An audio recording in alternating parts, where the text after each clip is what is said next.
बढ़ते आगे, देखिए अमेरिकी राष्ट्रपति ट्रंप दिन ब दिन अपने आप को सबसे बड़ा ताकतवर समझ रहे हैं। उनकी महत्वाकांक्षा लगातार बढ़ रही है, उनका लालच लगातार बढ़ता जा रहा है। जी हां, नाम ड्रग कार्टेल का और कई देशों पर कब्जा करने की मंशा है। जी हां, नियत साफ नहीं है, तभी तो वेनेजुएला के बाद तमाम देशों को ट्रंप लगातार धमकी दे रहे हैं। अपने आप को शांति दूत समझने वाले ट्रंप दुनिया के कई देशों को जंग की आग में ढकेल रहे हैं, खून खराबे की तरफ मोड़ रहे हैं। उनकी इच्छा है बस हर तरफ उनका ही वर्चस्व कायम हो, चाहे इसके लिए कोई भी कीमत चुकानी पड़े। दोस्ती में दरार आए, चाहे आपसी संबंध खराब हो, ट्रंप को कोई फर्क नहीं पड़ता। तभी तो उन्होंने ईरान, ग्रीनलैंड, कोलंबिया, क्यूबा के बाद अब मैक्सिको को भी धमकी दे दी है। एक रिपोर्ट देखिए।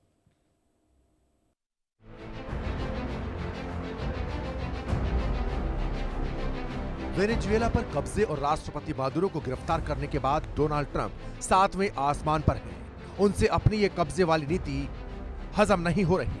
ट्रंप की महत्वाकांक्षा लगातार बढ़ती जा रही है। वेनेजुएला के तेल संसाधनों पर कब्जा करने की नीयत रखने वाले ट्रंप ने अलग अलग देशों को धमकी देना शुरू कर दिया है। ईरान को प्रदर्शनकारियों के नाम पर मिसाइल हमले की धमकी दी, फिर ग्रीनलैंड पर कब्जे की बात कहकर सबको हैरत में डाल दिया। उसके बाद कोलंबिया पर निशाना साधा और अब मैक्सिको। बहाना ड्रग कार्टेल के खिलाफ ऑपरेशन का और मंसूबा मैक्सिको को अपने कब्जे में लेने का। ट्रंप के ऐलान के बाद जाहिर है कि अगला टारगेट मैक्सिको ही रहेगा, क्योंकि एक इंटरव्यू के दौरान ट्रंप ने मैक्सिको के ड्रग कार्टेल को निशाना बनाने का ऐलान किया है। ट्रंप ने साफ तौर पर कहा कि अमेरिका मैक्सिको पर जमीनी हमला करेगा, यानी लैंड स्ट्राइक होगी। ट्रंप वेनेजुएला कार्टेल को निशाना बनाने के बाद अब आसपास के देशों पर कब्जा करना चाहते हैं। संदेश साफ है कि ट्रंप अब नहीं रुकेंगे, अपनी मनमानी करते रहेंगे, चाहे इसके लिए खून ही क्यों ना बहाना पड़े। जो ट्रंप दावा कर रहे थे कि उन्होंने बिना किसी का खून बहाए वेनेजुएला में ऑपरेशन को अंजाम दिया, उसकी पोल वेनेजुएला के आधिकारिक आंकड़ों ने खोल दी, जिसमें बताया गया कि ऑपरेशन के दौरान 100 से ज्यादा लोगों की मौत हुई।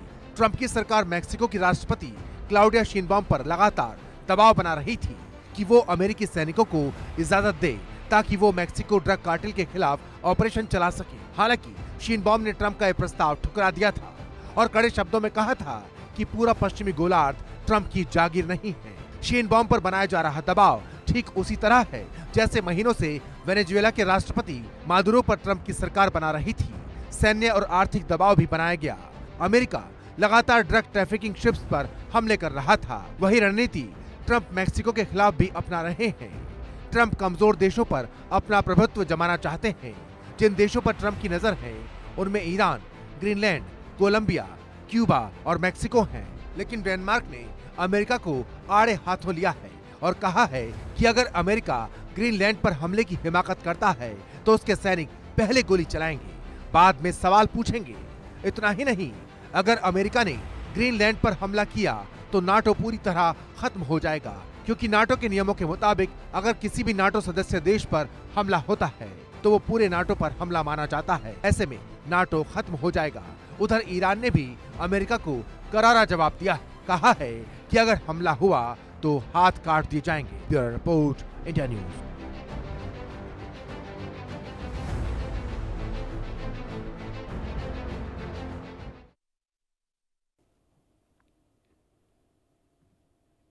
देखिए, रूस ने यूक्रेन के खिलाफ युद्ध में अपनी सबसे घातक और अत्याधुनिक हाइपरसोनिक मिसाइल और शेनिक का इस्तेमाल कर पूरी दुनिया को चौंका दिया है।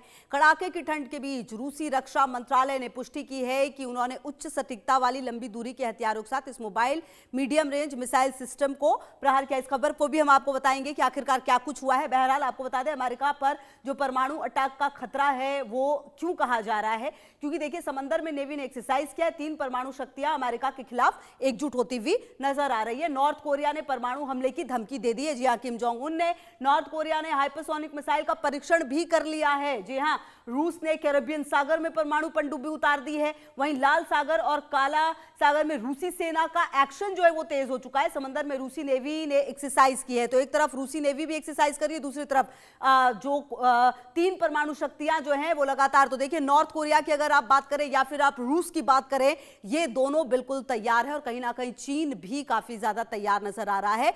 और आप देखिए कि आर्सेनिक की पावर क्या है। एक हाइपरसोनिक मिसाइल है, ये ध्वनि की रफ्तार से 10 गुना ज्यादा तेज चलता है ये। इसके अलावा 12,000 से 13,000 किलोमीटर प्रति घंटा की रफ्तार से हमला संभव है। कोई भी मौजूदा एयर डिफेंस सिस्टम जो है वो ट्रैक कर सकता है। 3 घंटे में 5 मिनट में पृथ्वी का एक चक्कर लगाने वाली रफ्तार है इसकी।